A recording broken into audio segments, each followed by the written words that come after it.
जाणामीच असे माझे अपार स्वरूप समुद्रावरती जणू तरंग ब्रह्मा विष्णू महेश गणपती सूर्यचंद्र वरुण रविती देवी कुबेरही तैसेचे जो सर्वज्ञानी दयाघन उपाधी करुण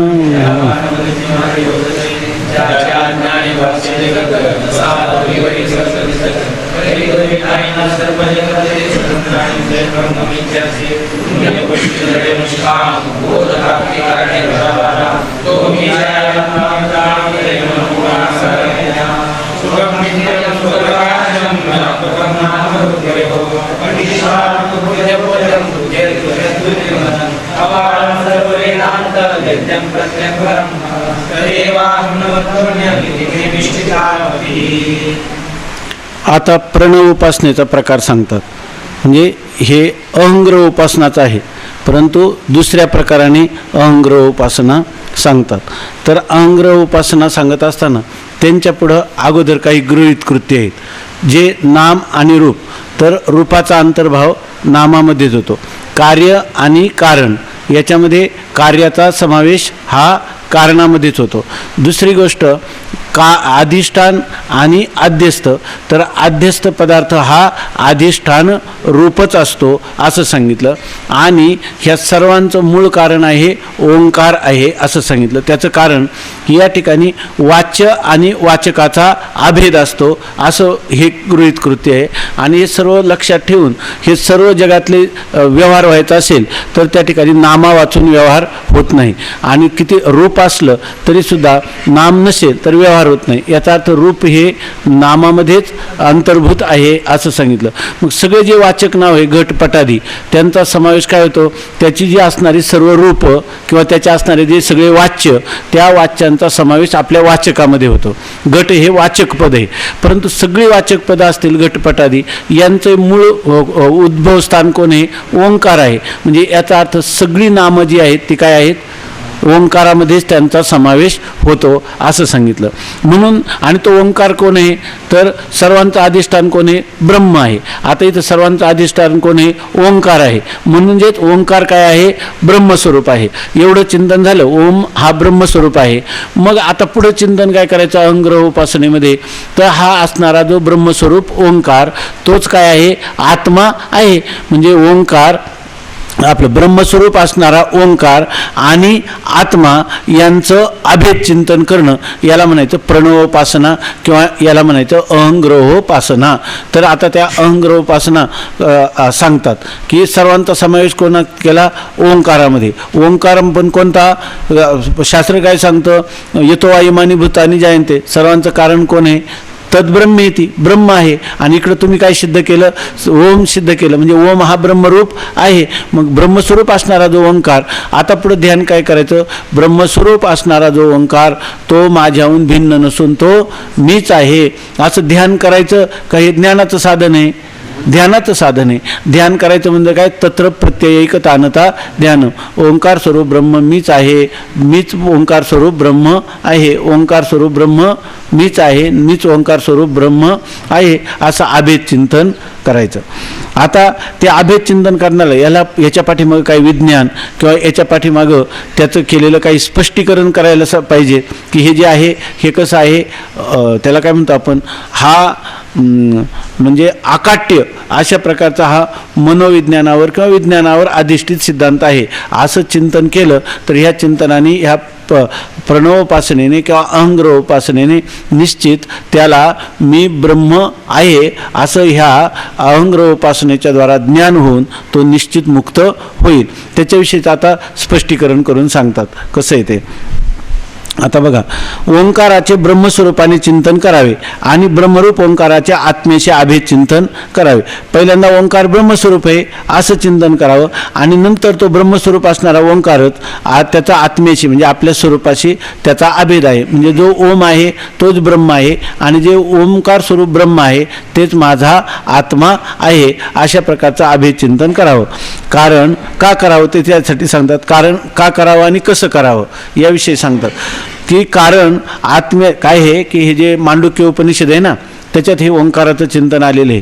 तर बऱ्याचशा म्हणजे उपासना प्रांतामध्ये ते सगळं उपनिषद उपासनेसाठी लावलेले आहे. म्हणजे ध्येय ब्रह्माचं चिंतन कसं करावं किंवा अहंग्रह उपासना परक असं त्या उपनिषदाचा अर्थ घेऊन तशा प्रकारच्या भक्ती सिद्धांतात उपनिषद प्रतिपाद्य हे अहंग्रह उपासना आहे असं मानून त्या ठिकाणी ह्या साधनांची परंपरा ध्येय ब्रह्माची परंपरा चालत आलेली आहे. तसंच गौडपादाचार्य किंवा भाष्यकार यांच्या दृष्टीनं त्या ब्रह्माला ज्ञेय करूनही तत्वचिंतन करून सांगितलेलं आहे. म्हणजे एकच उपनिषद कोणाला ध्येय स्वरूपाने ब्रह्मचिंतन सांगतं, कोणाला ज्ञेय स्वरूपाने ब्रह्माचा आत्म्याशी आभेदाचं ज्ञान करून देतं. आणि ज्याला ते होऊ शकत नाही त्याला ब्रह्माचं आत्म्याशी आभेदाने चिंतन किंवा ध्यान पण त्या ठिकाणी तेच उपनिषद सांगत आहे.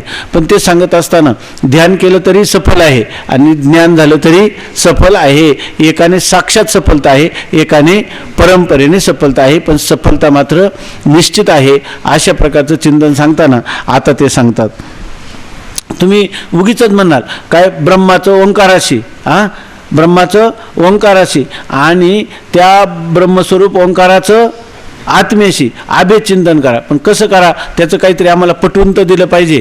ते आता सांगतात. चांगलं पहिला वाचलं असेलच किंवा ऐकलेलं आहे. आता थोडं एकाग्र होऊन हे चिंतन पहा. म्हणजे काय अवघड नाही. याच्यामध्ये फक्त गणितासारखी मांडणी केली, हे सगळं पाठच करावं लागेल.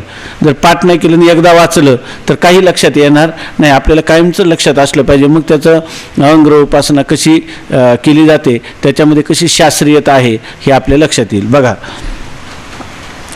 त्यांनी सांगितलं ब्रह्मरूप ओंकाराचे आत्म्याशी आभेद चिंतन करावे. का करावं? कारण आत्म्याचे, ब्रह्माचे आणि ओंकाराचे 4 पाद अर्थात भाग आहेत, त्यास अंशही म्हणतात. असं करायचं. ओंकाराचं ब्रह्माशी, ब्रह्माचं आत्म्याशी आभेद चिंतन करावं. याचं कारण काय आहे तर ओंकार म्हणा, ब्रह्म म्हणा किंवा आत्मा म्हणा, या सर्वांचे 4 पाद आहेत. पाद आहेत म्हणजे 4 विभाग आहेत किंवा 4 अंश आहेत. म्हणजे जर ही पहिल्यांदा तुम्हाला काय सांगतात, ह्या चौघांचे 4 पाद आहेत. म्हणजे जर ते सगळे 4 पाद असतील, त्यांच्यात काही समानता असेल तर त्यांचं ऐक्य पण होऊ शकेल ना, त्यांचा एकमेकामध्ये समावेश पण होऊ शकेल. त्याच्यासाठी सांगतात पहिल्यांदा तुम्हाला हे चिंतन करताना एक तक्ता डोळ्यासमोर आणून दाखवतात आपल्याला. आणि ते काय सांगतात की त्या ब्रह्माचेही 4 पाद आहे, ओंकाराचेही 4 पाद आहे आणि आत्म्याचेही 4 पाद आहे. म्हणून ओंकार स्वरूप ब्रह्माचा काय आत्म्याशी आभेद व्हायला काहीही हरकत नाही, ज्ञानदृष्टीने किंवा ध्यान दृष्टीने दोन्ही. बघा, आता इथं पहिल्यांदा दिले एक आत्मा, ब्रह्म आणि ओम. म्हणजे हे 3 झाले ना, आत्मा, ब्रह्म आणि ओम हे 3. आता यांचे 4 पाद आहेत. 4 पादापैकी ह्या 4 पादामध्ये 3 पाद जे ते उपाधिवान आहेत. म्हणजे एक हे कोणतं घ्या, इकडं आत्मा घ्या, ब्रह्म घ्या किंवा ओम घ्या, ओंकार घ्या, तर यांना 4 पाद आहेत. तर 4 पादापैकी काही भाग जे आहेत ते उपाधीने युक्त आहेत, 3 भाग. आणि एक भाग जो आहे तो तिघांचा एक आहे उपाधी विवर्जित शुद्ध असा त्याचा भाग आहे. तर आता त्या उपाधी 3 प्रकारच्या आहेत. पुन्हा प्रत्येकाला 3 प्रकारच्या उपाधी, स्थूल उपाधी, सूक्ष्म उपाधी आणि कारण उपाधी. म्हणजे सूक्ष्म उपाधी ह्या ओम घ्या, ब्रह्म घ्या किंवा आत्मा घ्या, ते प्रत्येकाला काय आहे, प्रत्येकाची स्थूल उपाधिवान ओम आहे, स्थूल उपाधिवान आत्मा आहे आणि स्थूल उपाधिवान ब्रह्म आहे. सूक्ष्म उपाधी घेतली तर सूक्ष्म उपाधिवान ओम आहे, ब्रह्म आहे आणि आत्मा आहे. कारण उपाधी घेतलं तर कारण उपाधिवान म्हणजे त्या उपाधीनं युक्त असा ओंकारही आहे, आत्माही आहे आणि ब्रह्मही आहे. आणि तिन्हींचं एक तत्व जे आहे, ती 4था पाद जो आहे तो त्याला तुरीय म्हणजे तो अत्यंत शुद्ध असा पाद आहे की ज्याला ह्या उपाधींचा कोणत्याही प्रकारचा संस्पर्श नाही, असा एक पाद याच्यामध्ये आहे. आपली जी शास्त्रीय परंपरा आहे वेदांताची किंवा उपासना प्रतिपादन करणारी, तर त्याच्यामध्ये ह्या गोष्टी सांगितलेल्या आहेत की ओंकार सर्वच्या सर्व ओंकार स्वरूप आहे, ओंकार ब्रह्मस्वरूप आहे आणि ब्रह्म आत्मस्वरूप आहे. परंतु कसं काय होईल तर यांच्यातलं साम्य तर काय असलं पाहिजे ना. काय तुम्ही सांगतात लक्षणं साम्यात एकत्व सिद्धी. जर त्यांची लक्षणं सारखी असली तर त्यांचं ऐक्य होईल ना. म्हणून या ठिकाणी त्यांचं काय सारखेपणा आहे ते सांगतात. चौघांना आपल्या तिघांनाही 4 पाद आहेत. तिघांनाही स्थूल, सूक्ष्म आणि आणि कारण उपाधिवान असे 3 पाद आहेत आणि 1 पाद शुद्ध आहे, असं त्यांच्यात सारखेपण आहे की नाही, मग ते सांगतात आता. परंतु हे सगळे आपल्याला लक्षात घ्यायला पाहिजे की आत्मा जो आहे तो आत्म्याला जेव्हा स्थूल उपाधीनं युक्त होतो त्यावेळेला त्या आत्म्याला कोणतं नाव येतं आहे की नाही. स्थूल उपाधी आत्म्याला लागली की त्याला विश्व असं नाव येतं. सूक्ष्म उपाधी आत्म्याला लागली की त्या आत्म्याला तेजस असं नाव येतं. आणि कारण उपाधी आत्म्याला लागली की त्याला प्राज्ञ असं नाव येतं. आणि त्या तिन्ही उपाधीहून वेगळा असा जो आत्मा आहे, मग तिन्ही उपाधी विवर्जित असं स्वरूप असतं, त्यावेळेला त्या आत्म्याला जीवपद साक्षी, त्याला काय म्हणतात, जीवसाक्षी किंवा साक्षी असं म्हणतात. किंवा तो जो आत्मा आहे तो तोम पदाचा लक्ष्य आहे.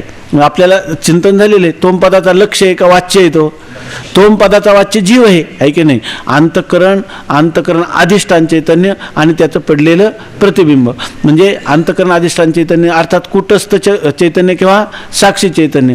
परंतु आपण जेव्हा आत्मा म्हणतो, एक झाला 3 उपाधीने युक्त, आणि चौथं स्वरूप कसं आहे, लक्ष्य स्वरूप आहे, शुद्ध स्वरूप आहे, अर्थात उपाधी विवर्जित आहे. म्हणजे ते अंतकरण का अंतकरणात प्रतिबिंब पडलेलं याला धरून चैतन्य म्हणायचं तर हे 2 भागाच्या विवर्जित असणारं केवळ साक्षी चैतन्य घ्यायचं. केवळ साक्षी चैतन्य कोणता, आत्म्याचं जे शुद्ध स्वरूप आहे, म्हणजे त्याला काय म्हणायचं, तोम पदाचं ते लक्ष्य आहे, बरोबर ना. तोम पदाचं लक्ष्य आहे, किंवा त्याचं दुसरं नाव काय आहे, कूटस्थ चैतन्य, किंवा त्याचं तिसरं नाव काय आहे, साक्षी चैतन्य. हे 3 पाद लक्षात आले, आपले 4 पाद लक्षात आले ना. आत्म्याला जेव्हा स्थूल उपाधी लागते, सूक्ष्म उपाधी लागते किंवा कारण उपाधी लागते, त्यावेळेला त्या आत्म्याला अनुक्रमे स्थूल उपाधीनं युक्त असं विश्व नाव, सूक्ष्म उपाधीने युक्त असं तैजस नाव, आणि कारण उपाधीने युक्त अशा त्या आत्म्याला प्राज्ञ असं नाव येतं. आणि ह्या तिन्ही उपाधींनी अतीत असणारं त्याचं जे शुद्ध स्वरूप, त्या आत्म्याच्या शुद्ध स्वरूपाला साक्षी चैतन्य किंवा साक्षी किंवा तेच तोम पदाचं लक्ष्य किंवा कूटस्थ चैतन्य, प्रत्येक आत्मा, संवित अशा प्रकारची त्याला नावं आहेत. ठीक आहे ना. आता झालं आत्म्याचं. आता जो ब्रह्म आहे त्या ब्रह्माला देखील स्थूल उपाधिवान ब्रह्म, सूक्ष्म उपाधिवान ब्रह्म आणि कारण उपाधिवान ब्रह्म, आणि तिसरं शुद्ध स्वरूप आहे की नाही. मग ज्या वेळेला ते ब्रह्म स्थूल उपाधिवान होतं तेव्हा त्या ब्रह्माला विराट असं नाव येतं. ज्या वेळेला तेच ब्रह्म सूक्ष्म उपाधिवान होतं त्यावेळेला त्या ब्रह्माला हिरण्यगर्भ असं नाव येतं. आणि तेच ब्रह्म जेव्हा कारण उपाधिवान होतं तेव्हा त्याला ईश्वर असं नाव येतं. आणि तेच ब्रह्म जेव्हा शुद्ध स्वरूपात असतं तसं तेव्हा त्याला ईश्वर साक्षी किंवा तत्पद लक्ष्य असं नाव येतं. लक्षात आलं ना. इथं काय आहे, हा जो आत्मा आहे ना, तो आत्म्याच्या जे उपाधी स्थूल सूक्ष्म ह्या सगळ्या वेष्टी उपाधी एकटेच्या आहे की नाही. आणि इथं कोणती उपाधी, या ठिकाणी ब्रह्माला जी स्थूल उपाधी ती समष्टीची उपाधी आहे, म्हणजे अनेक वेष्टींचा संघात, ती उपाधी त्याला दिलेली आहे. मग आता इकडं काय झालं, ज्या वेळेला स्थूल उपाधिवान ब्रह्माला विराट असं म्हणतात, समष्टी सूक्ष्म उपाधिवान, समष्टी उपाधी घ्यायची ना, समष्टी सूक्ष्म उपाधिवान ब्रह्माला हिरण्यगर्भ असं म्हणतात, आणि समष्टी कारण उपाधिवान ब्रह्माला ईश्वर असं म्हणतात. आणि स्थूल सूक्ष्म आणि कारण उपाधीनं विवर्जित असं त्याचं जे शुद्ध स्वरूप त्याला ब्रह्मचैतन्य किंवा त्याला ईश्वर साक्षी किंवा त्याला तत्पद लक्ष्य असं म्हणतात. लक्षात आलं ना एवढं. आता हे झालं आत्मा आणि ब्रह्म. तसाच इथं कोण घ्यायचं आता, ओम आहे की नाही, ओंकार. याला 4 पाद आहेत. ओंकाराचे 4 पाद कोणते, ओम म्हणताना अकार, ते काय बरंच त्याचं चिंतन असतं, आपण काय एवढं करत नाही व्याकरणाच्या दृष्टीने किंवा योगशास्त्राचे.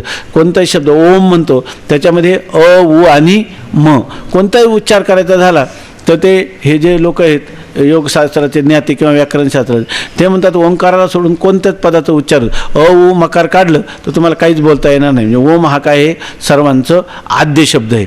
म्हणून म्हणतात ओम. ह्या ओममध्ये 3 मात्रा कोणत्या आल्या, आपण म्हणतो ओम असं म्हणताना अ, उ आणि म याचा समावेश होतो. म्हणून आकार, उकार आणि मकार हे 3 झाले ना. ओमकाराचे 3 पाद कोणते, आकार, उकार आणि मकार. आणि वर त्याचं काय आहे, अर्ध मात्रा आणि बिंदू आहे की नाही, त्याला अमात्र असं म्हणतात. हे तीनला सोडून जे स्वरूप राहील त्याला काय म्हणतात, अमात्र, किंवा ते खरं काय आहे, वास्तव परमात्म स्वरूप आहे तिन्ही उपाधीच्या आतीत.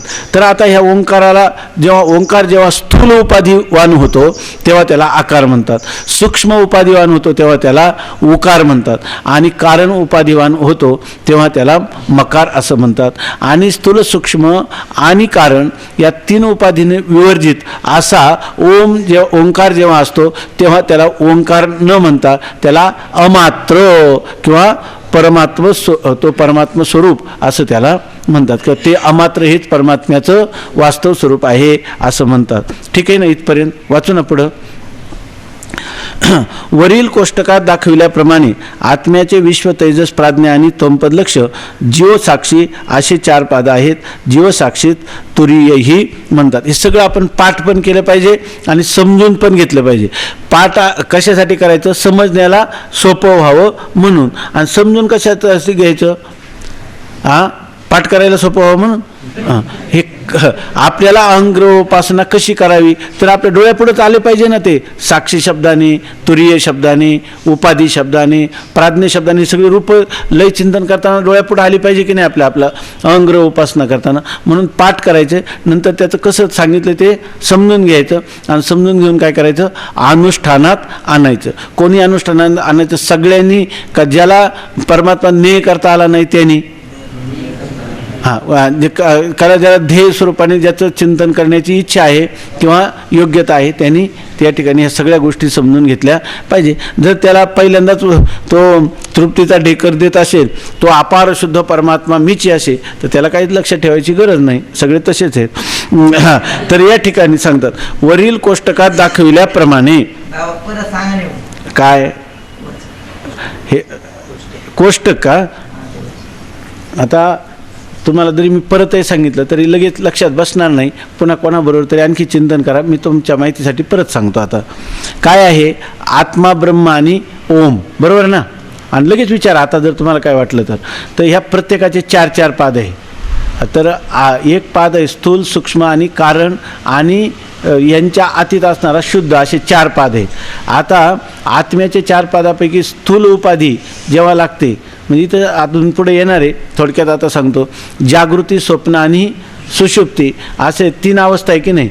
मग या ठिकाणी जागृतीमध्ये स्थूल प्रपंच असतो, स्वप्नामध्ये सूक्ष्म असतो, आणि सुषुप्तीमध्ये त्या ठिकाणी कारणरूप प्रपंच असतो सुषुप्तीमध्ये, बरोबर ना.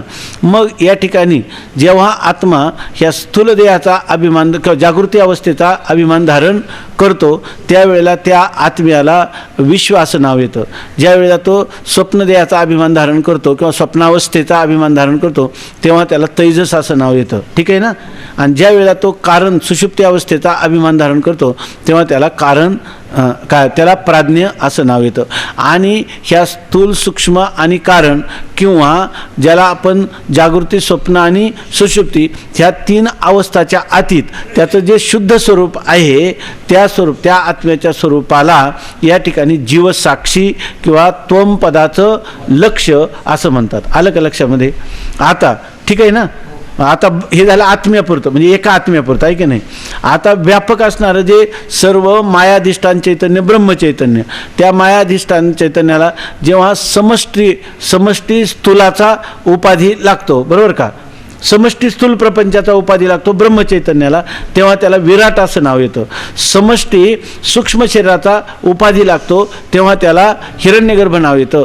समष्टी कारण शरीराचा उपाधी लागतो तेव्हा त्याला ईश्वर असं नाव येतं. आणि त्याच्याही आतीत असणारं त्याचं जे शुद्ध स्वरूप आहे, या 3 स्थूल, सूक्ष्म आणि कारण उपाधीच्या आतीत असणारं त्याचं जे शुद्ध स्वरूप आहे त्याला ईश्वर साक्षी असं म्हणतात. आणि त्यालाच म्हणतात तत्पदाचं लक्ष, ठीक आहे ना.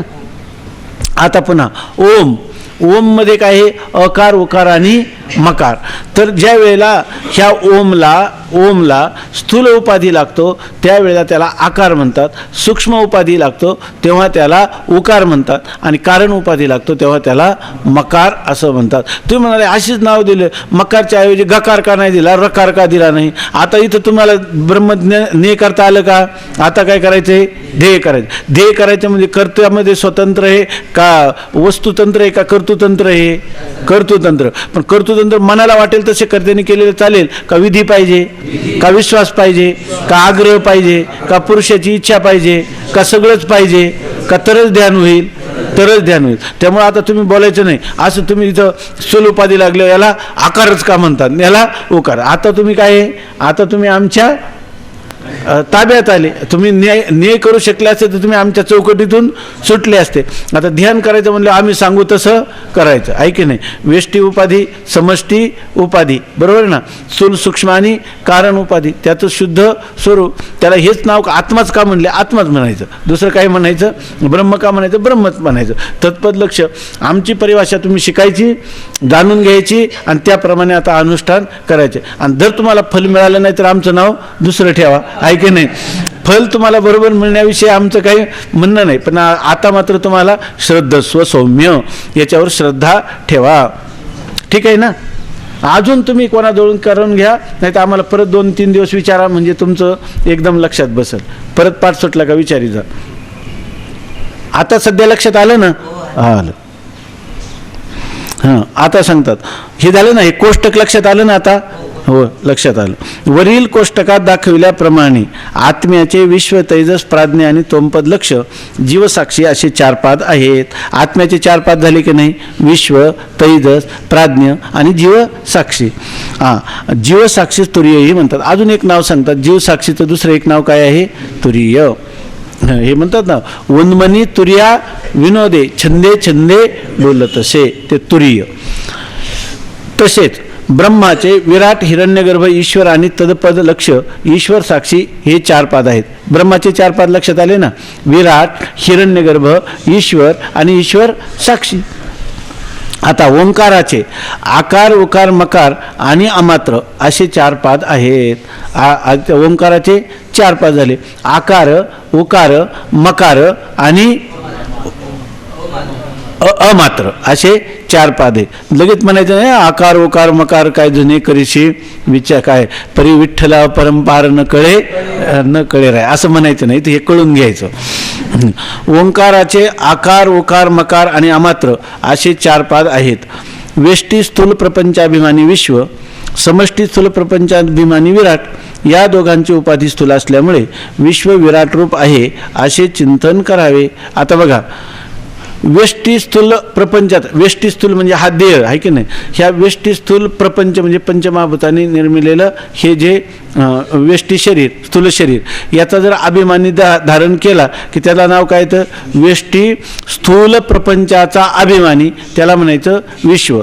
आणि समष्टी स्थूल प्रपंचाभिमानी विराट, समष्टी स्थूल प्रपंचाचा अभिमानी कोण आहे? विराट. आणि वेष्टी स्थूल शरीराचा अभिमानी कोण आहे?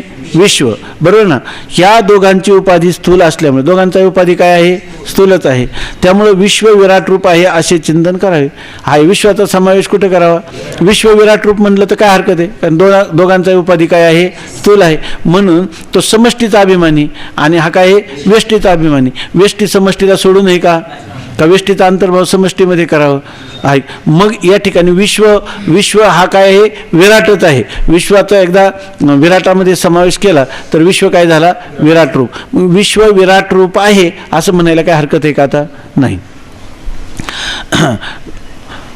वेष्टी स्थूल प्रपंचाभिमानी विश्व आणि समष्टी स्थूल प्रपंचाभिमानी विराट या दोघांचा उपाधी स्थूल असल्यामुळे विश्व विराट रूप आहे असे चिंतन करावे. आता वेष्टी राहिलं का सगळं समष्टीत झालं, समष्टी स्थूल झालं आहे की नाही? म्हणजे सर्व काय झालं?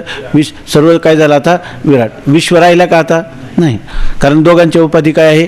समान. आणि दोघांची उपाधी काय आहे? सूक्ष्म. हां, दोघांची उपाधी काय आहे? काय आहे? हां, चांगलं लक्षात घ्या. व्यष्टी स्थूल प्रपंचाभिमानी विश्व आणि समष्टी स्थूल प्रपंचाभिमानी विराट या दोघांचा उपाधी स्थूल असल्यामुळे विश्व विराट रूप आहे असे चिंतन करावे. त्या विराट रूप विश्वाची स्वर्गलोक शीर, आता त्याचे वर्णन केलेले शास्त्रामध्ये. आता हे विराट विश्व झालं की नाही, स्थूल हा संपूर्ण स्थूल ब्रह्मांड, याचं वर्णन केलेले शास्त्रामध्ये.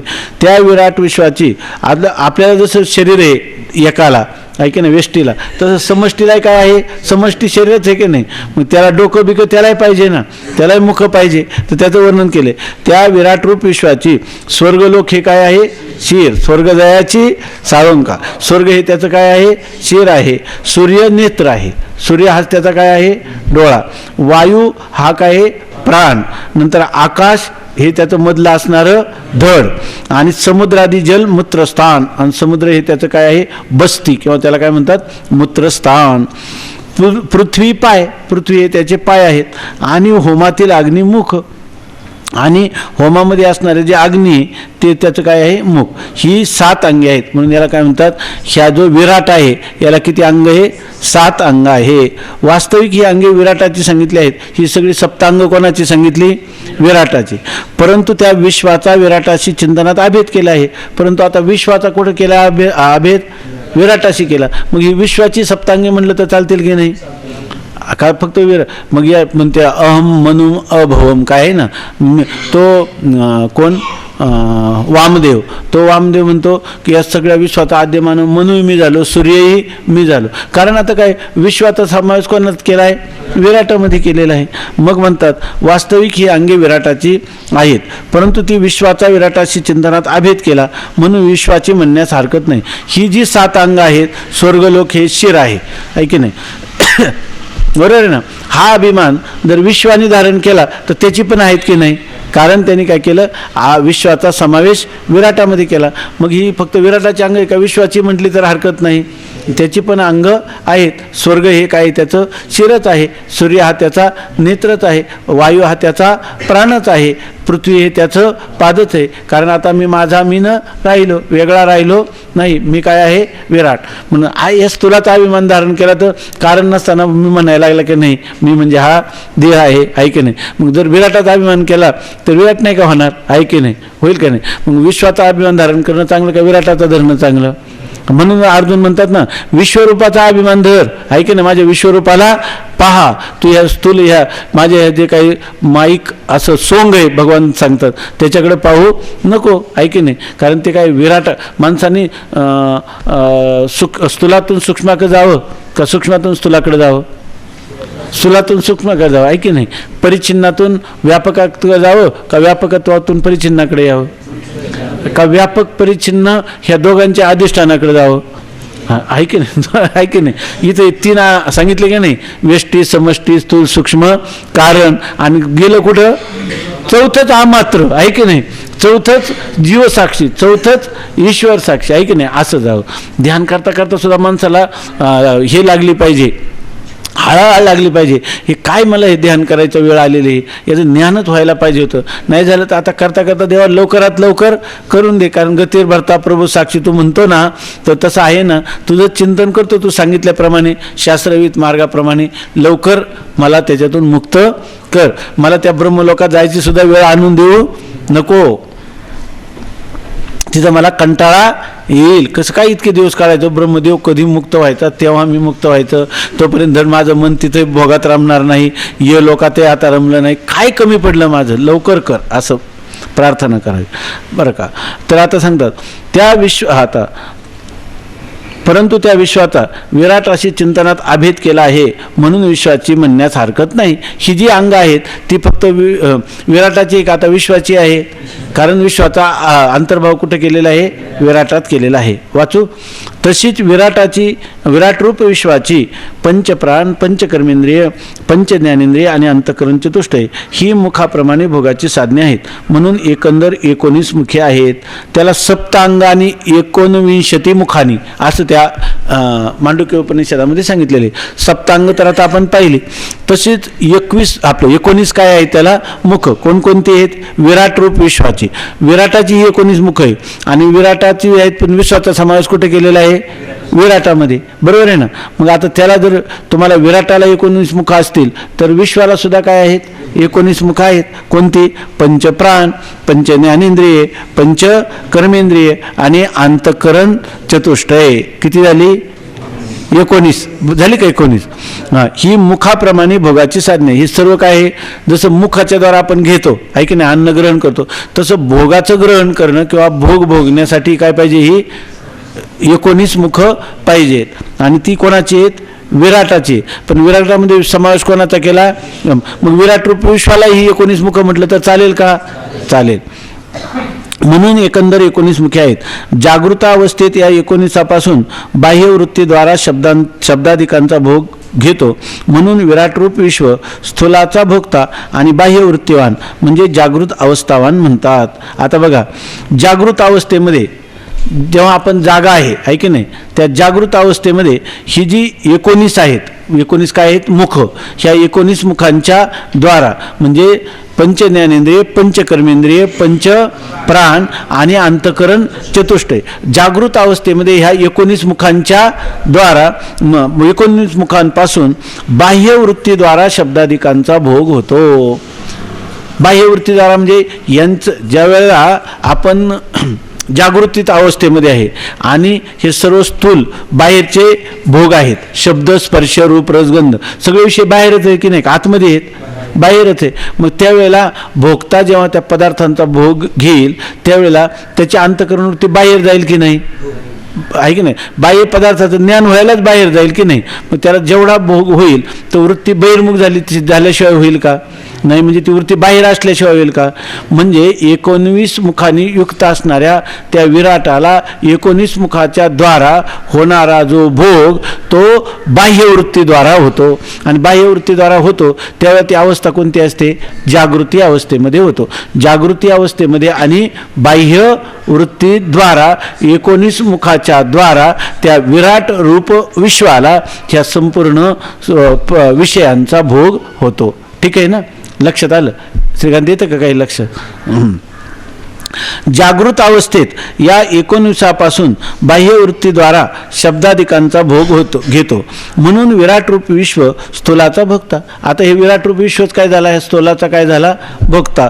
स्थूलाचा जेव्हा भोगता होतो तेव्हा त्याला काय नाव येतं? विश्व असं नाव येतं, आहे की नाही? आणि तो व्यष्टीच्या दृष्टीने त्याला विश्व नाव येतं आणि समष्टीच्या दृष्टीने त्याला विराट नाव येतं. पण विराटामध्ये अंतर्भाव विश्वाचा होतो की नाही? होतो. म्हणून विराट रूप विश्व स्थूलाचा भोगता आणि बाह्यवृत्तीवान. आलं की नाही? बाह्यवृत्ती म्हणजे वृत्ती कुठे आहे त्याची, आणि भोग कोणाचा घेतो? स्थूल प्रपंचाचा भोग घेतो. आणि वृत्ती कशी आहे? बाह्यवृत्तीवान तो आहे, बाह्यवृत्तीनं युक्त आहे. आणि अवस्था कोणती आहे? जागृत अवस्थावान आहे, अर्थात त्याची जागृत अवस्था आहे. 19 मुखापैकी श्रोत्रादी 10 इंद्रिये आणि अंतःकरण चतुष्टय यांना भोगकाली आपापल्या विषयाची आणि देवतानुग्रहाची आवश्यकता असते. हे एक गोष्ट आपल्याला सांगतात. 19 मुख आहे की नाही? 19 मुख आहे. त्याच्यामध्ये काय आहे? पंच ज्ञानेंद्रिय, पंच कर्मेंद्रिय आणि अंतःकरण चतुष्टय. ही जी 14 आहे ना, ही 14 जेव्हा बाह्यवृत्तीद्वारा स्थूल पदार्थांचा भोग घेतात त्यावेळेला त्या सगळ्या ज्ञानेंद्रिय, कर्मेंद्रिय आणि अंतःकरण चतुष्टय ह्या चौघांनाही आपापल्या अधिष्ठात्री अनुग्राहक देवतांची कृपा पाहिजे किंवा त्या अधिष्ठात्री देवतांचा अनुग्रह किंवा मदत, सहकार्य, कृपा असेल तर त्या ठिकाणी त्यांना भोग घेता येतो. ही गोष्ट सांगतात. 19 मुखापैकी श्रोत्रादी 10 इंद्रिये, श्रोत्रादी 10 इंद्रिय म्हणजे पंच ज्ञानेंद्रिय आणि पंच कर्मेंद्रिय आणि अंतःकरण चतुष्टय ही 14, बरोबर ना? यांना भोगकाली आपापल्या विषयाची आणि देवतानुग्रहाची आवश्यकता असते. जेव्हा त्यांना भोग घ्यायचा त्यावेळेला त्या विषयाची आवश्यकता की नाही. जर ही ज्ञानेंद्रिय असली आणि समोर विषय नसला तर भोग घेता येईल का? बरं, भोगही आहे, इंद्रियही आहे, भोगही उपलब्ध आहे, पण त्या इंद्रियाच्या अधिष्ठात्री देवतेचा अनुग्रहच नसेल तर त्या ठिकाणी त्यांना भोग होणार नाही. म्हणजे याचा अर्थ भोगासाठी काय पाहिजे? विषय पाहिजे, इंद्रिय पाहिजे आणि त्याचे अनुग्रह किंवा त्याला काय म्हणतो आपण त्याची अधिष्ठातृ देवता पाहिजे, आहे की नाही? हे लक्षात आलं ना? 19 मुखापैकी श्रोत्रादी 10 इंद्रिये, अंतकरण चतुष्ट ही 14 यांना भोगकाली आपापल्या विषयाची आणि देवतानुग्रहाची आवश्यकता असते. विषय आणि देवता यांच्या साह्यातून भोग होत नाही. एक विषय नसेल आणि देवता नसेल किंवा तिन्हीपैकी कोणतंही एक नसेल, इंद्रिय, विषय आणि देवता हे तिन्ही असतील तरच कोणत्याही जीवाला विषयांचा भोग होईल, नाहीतर होणार नाही. जसा विषय पाहिजे तशी अधिष्ठात्री देवता पाहिजे, तसंच इंद्रिय पाहिजे. इंद्रिय असेल विषय नसेल तरी भोग होणार नाही. इंद्रिय असेल विषय असेल अधिष्ठातृ देवता नसेल तरी भोग होणार नाही. विषय आणि देवता यांच्या साह्या वाचून भोग होत नाही. इंद्रिय, विषय आणि देवता यांची भोगकाली त्रिपुटी असते. कोणताही भोग झाला सुखदुःखाचा तर त्याच्यामध्ये काय त्रिपुटीही असणार. कोणती त्रिपुटी असणार त्याच्यामध्ये? इंद्रिय, विषय आणि अधिष्ठात्री देवता. आता हे बघा, याला पुन्हा याची एक परिभाषा सांगितलेली आपल्याला. इंद्रिय, विषय आणि देवता म्हटलं ना, त्यालाच या ठिकाणी सांगतात. इंद्रियास अध्यात्म म्हणतात, विषयास अधिभूत म्हणतात आणि देवतेस आधिदैव म्हणतात. आपल्याला ते आपण अधिष्ठानम तथा कर्ता करणंच पृथग्विधम विविधाश्च पृथक चेष्टा दैवम चैवात्र पंचमम. येतं त्या अधिष्ठान शब्दाचा अर्थ काय केलं आहे? अधिष्ठान, अधिष्ठान या भाषा बोली जे देह असं म्हटलेलं आहे. तर प्रत्येकाची एक परिभाषा आहे. तसं इथं विचारसागरामध्ये आता तुम्हाला अध्यात्म शब्द येतं. आत्मानम अधिकृत्य इथे अध्यात्मम नाही. इथं आता काय करायचं? इंद्रियाला म्हणायचं. अध्यात्म म्हणजे काय? इंद्रिय. जसं आपण आध्यात्मिक दुःख म्हटलेले पहिल्यांदा त्रिविध दुःखामध्ये. आध्यात्मिक दुःख कशाला म्हणतात? जे शरीर किंवा मनाच्या संबंधाने असणारं जे दुःख आहे त्याला काय म्हणतात? अध्यात्म. ते आत्मस्वरूपाचा विचार आहे तिथं. आध्यात्मिक दुःख का आत्म्याला होणारं दुःख का शरीराला होणारं दुःख, त्याला त्या ठिकाणी अध्यात्म. तसं इथं अध्यात्म म्हणजे काय? इंद्रियाला अध्यात्म म्हणायचं. इंद्रियाला अध्यात्म. अधिभूत म्हणजे काय? विषयाला काय म्हणायचं? अधिभूत म्हणायचं. आणि आधिदैव म्हणजे काय? त्या इंद्रियांच्या अधिष्ठात्री देवतेला आधिदैव असं म्हणतात. थोडक्यात काय पुन्हा महाराज लक्षात येते ना? इंद्रियांना म्हणायचं अध्यात्म, विषयाला म्हणायचं अधिभूत आणि त्या अनुग्राहक देवतेला किंवा अधिष्ठात्री देवतेला म्हणायचं अधिदैव. असं हे लक्षात. ही एक परिभाषाच आहे यांची. इंद्रियास अध्यात्म म्हणतात, विषयास अधिभूत म्हणतात आणि देवतेस अधिदैव म्हणतात. झालं का इथपर्यंत? आतापर्यंत काय केलं होतं आपण? सगळं जे कार्य आहेत, सगळं कार्य किंवा सगळी असणारी रूपं किंवा सगळी असणारी नावं आहे की नाही, त्या सगळ्यांचा ओंकार हा काय वाचक शब्द आहे. ओंकारामध्ये आपण समावेश केला. नंतर तो ओंकार ब्रह्मस्वरूप आहे असं सांगितलं. आणि ते ब्रह्म, ओंकार स्वरूप ब्रह्माचा आत्म्याशी काय आहे? अभेद आहे. आणि त्याचं शास्त्रवचनावर विश्वास ठेवून ब्रह्मच आत्मा, आत्माच ब्रह्म म्हणजे मीच ब्रह्मन, ब्रह्मच मी किंवा अहम ब्रह्मास्मी असं काय करावं? सारखं चिंतन करावं. ब्रह्माचा आत्म्याशी अभेदाचं चिंतन करावं असं चाललं होतं. बरोबर आहे ना? आता सांगतात इथं ब्रह्माचा आत्म्याशी का करावं? तर ते सांगतात ओंकार, ब्रह्म आणि आत्मा या तिघांनाही 4-4 पाद आहेत. ते आता आपण प्रत्येकाचे 4-4 पाद पाहिले. बरोबर आहे ना? आता याच्यामध्ये 4 पादामध्ये एक अवस्था आहे जागृती, स्वप्न आणि सुषुप्ती, आणि चौथी अवस्था आहे तुरीय. ऐक नाही, असं पण आतापर्यंत पाहिलं. आता जीवांना स्थूलाचा जेव्हा भोग होतो तेव्हा त्या भोगामध्ये काय असतात? इंद्रिय म्हणजे 19 मुखांनी 19 मुख असतात. त्यापैकी 14 जी मुख आहेत, त्या 14 मुख जी आहेत त्या प्रत्येकाचं काय आहे? 14 मुख म्हणजे 14 इंद्रिय. त्या 14 इंद्रियांचे 14 विषय आणि त्या 14 इंद्रियांच्या असणाऱ्या 14 अधिष्ठात्री देवता. इथपर्यंत विषय झाला ना? आता सांगतात इंद्रियास अध्यात्म म्हणतात, विषयास अधिभूत म्हणतात आणि देवतेस अधिदैव म्हणतात. इथपर्यंत ठीक आहे ना? बघा आता जसा विश्वाचा विराटाशी अभेद सांगितला. आता विश्वाचा विराटाशी अभेद सांगितला का नाही आत्तापर्यंत? त्याचप्रमाणे तसाच ओंकाराच्या प्रथम असलेल्या आकार मात्रेशी विराट रूप विश्वाचा अभेद चिंतन करावा.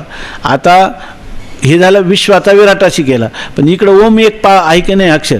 एक ओंकार आहे, एक तिथं आत्मा आहे. आत्म्याचं जो विश्व आहे त्याचा काय केलेला? समष्टी विराटाशी अभेद केला. आता हे ओंकार आहे, तर ओंकाराच्या प्रथम असलेल्या आकार मात्रेशी, ओंकाराचं पहिलं तिथं काय केला? विश्वाचा विराटाशी केला समावेश. तसं ओंकाराची जी आकार ही पहिली मात्रा आहे की नाही, तिथं विश्व ही कोणते? पहिली मात्रा आहे की नाही? कोणाची? वेष्टीची. आणि समष्टीचे कोणते? विराट. त्या विराटाशी त्याचा काय केला? अंतर्भाव केला. जसा विश्वाचा विराटाशी अभेद सांगितला तसाच ओंकाराच्या प्रथम असलेल्या आकार मात्रेशी विराट रूप विश्वाचा अभेद चिंतन करा. विश्व काय झालं, विराट आहे असं केलं, ऐके नाही. मग आता पुढे जाऊन काय करायचं, हे सर्व ओंकाराचं चिंतन करायचं ना, प्रणवाची उपासना करायची ना. मग आता हा जो विश्वरूप असणारा जो विराट आहे, त्या विराटाचं काय करायचं, ओमची पहिली मात्रा कोण आहे, आकार, त्या आकारामध्ये त्याचा काय करावा, समावेश करावा. म्हणजे ओंकाराच्या प्रथम असलेल्या आकार मात्रेशी विराट रूप विश्वाचा अभेद चिंतन करावं. मग आता विकार आपलं काय, विश्वरूप असणारा जो विराट आहे, तो विराट म्हणजे कोण आहे, ओंकारातला अ आहे, म्हणून त्या अ मात्रेमध्ये त्याचा काय करावा, समावेश करावा. आता विश्व राहिला का विराट राहिला, ही एकच मात्रा राहिली, त्याचं त्याच्याशी काय केलेले, त्याच्यामध्ये त्याचा लय केला, ऐके नाही, किंवा अभेद केला. आकार मात्रेशी विराट विश्वाचा अभेद चिंतन करावा. कारण विश्व, विराट व आकार या तिन्ही पादात प्रथमत्व समान आहे. कारण विश्वामध्ये विश्व हे प्रथम आहे, कारण आत्म्याचं प्रथम पाद कोणता आहे, विश्व. ओंकाराचा प्रथम पाद कोणता आहे, आकार. आणि याचा विराटाचा प्रथम पाद कोण आहे, आपलं ब्रह्माचा प्रथम पाद कोण आहे, विराट, आहे की नाही. मग विश्वाचा कशामध्ये समावेश केला, विराटाचा. आणि विश्वरूप विराटाचा कशामध्ये समावेश केला, तुम्ही म्हणा याच्यामध्ये का केला, त्याच्यात प्रथम पाद तो समान आहे की नाही, प्रथम पाद, प्रथमत्व जे आहे ते सर्वांच्या मध्ये काय आहे, समान. मग वर काय केलं, विश्व, विश्वाचा कोणामध्ये केला, विराट, विराटाचा कोणामध्ये केला, आकार. ठीक आहे नाही. जसा विश्वाचा विराटाशी अभेद सांगितला तसाच ओंकाराच्या प्रथम असलेल्या आकार मात्रेशी विराट रूप विश्वाचा अभेद चिंतन करावा. आता खाली कोण राहिलं, फक्त आता विश्व राहिलं का विराट राहिलं का आकार राहिला, आकार राहिला. सगळं विश्व मावळलं, विराट मावळ, आता फक्त काय आहे की नाही. आता त्या कारण विश्व, विराट व आकार या तिन्ही पादात प्रथमत्व समान आहे, म्हणून विराट व विश्व यांच्या आकार मात्रेशी अभेद चिंतन करावे. आता विराट आणि विश्व यांचं कोणाशी अभेद चिंतन करायचं, आकार. सगळं काय झालं, आकार स्वरूप, म्हणजे आकार हा त्यांच्याहून विराट विश्वाहून वेगळा नाही. वर जी 7 अंगे व 19 मुखे विश्वाची सांगितली तीच तैजसाची समजावी. आता ही जी सप्तांग आणि 19 मुख सांगितली, बरोबर ना, ही विराटाची आहे का विश्वाची पण तशीच आहे, आपलं विराटाची आहे का या ठिकाणी तैजसाची पण आहेत, तैजसाची पण, तैजसाची आहेत का हिरण्यगर्भाची पण आहेत, हिरण्यगर्भाची पण आहेत, आहे की नाही. आता स्वप्नस्थ एक देह आहे की नाही, स्वप्नामध्ये एक देह आहेत की नाही, त्याला 7 मुख आहेतच की नाही, आणि त्याला 19 आपलं 7 अंग आहेतच की नाही, आणि 19 मुख आहेत. मग ही जी सप्तांग आणि 19 मुख ही फक्त या ठिकाणी ह्या स्थूलाला आहेत किंवा या ठिकाणी सूक्ष्माला पण आहेत. ही विश्वाला आहेत का तैजसाला पण आहेत, तैजसाला पण आहेत. ठीक आहे ना.